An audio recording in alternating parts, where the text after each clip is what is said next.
Hello, today I would like to talk about how to make a simple digital clock using DS3231 LTC and OLED. So I already talked about how to use the DS real-time clock, which is this one, and even the OLED in my previous tutorials. So you can always make reference to see how these devices are supposed to be interfaced with Arduino. So now I'm going to be showing you how you can use this to make a simple digital clock. So the setup is rather simple.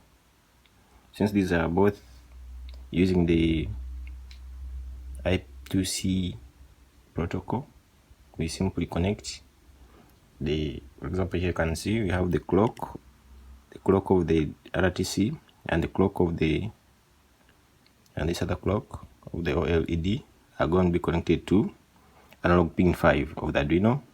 Then you have the data pin of this RTC and the data pin for the OLED. They are going to be connected to the Arduino analog pin 4.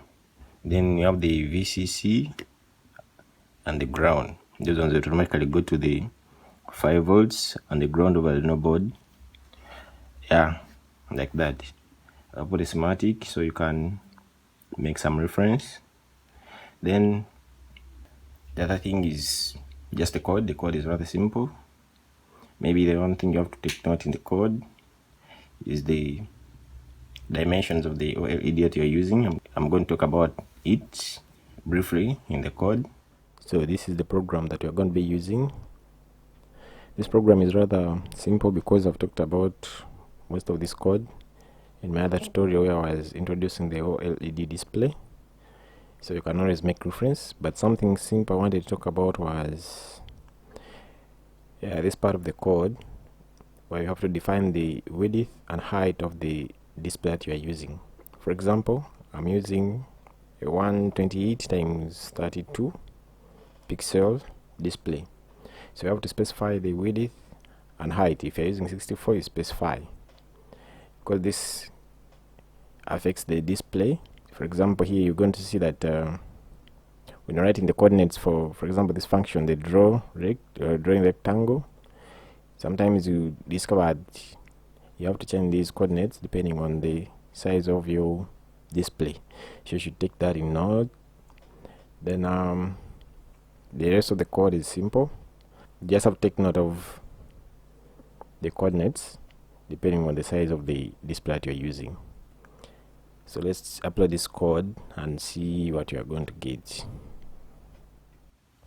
So the code is uploaded, and as you can see, it will automatically show the time depending on the time displayed on the device you're using for uploading the code. For example, if you're using a laptop, the time is going to be shown depending on the laptop on the time. So it will just be displayed automatically, and even the temperature is going to be displayed down here. Let's now look at a more interesting setup. In this case, I'm going to be using the inbuilt memory of the DS3231 LTC.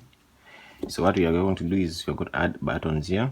We have two buttons which are going to be used to set the time, and that time is going to be stored inside the RTC, which is a different case from the first setup whereby the time I set automatically using the software.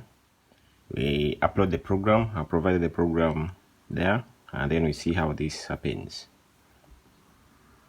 So you see from here, since the time is already set initially, the time is okay, but you can use the buttons to set the time and the date and everything you want here. For example, this button, you can set the day. This one changes the day. You see, Thursday, Friday, like that. And after setting, move. You can adjust the date. Okay, like that. Here you adjust the month. You can even adjust the year if you want. Then that adjusts the time. 11. You adjust the time according to what you have.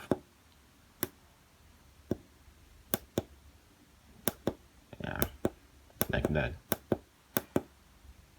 So the temperature does not change because it is automatically read from the temperature sensor and the chip. So that's it, simple setup. Yeah, I hope you have enjoyed the tutorial.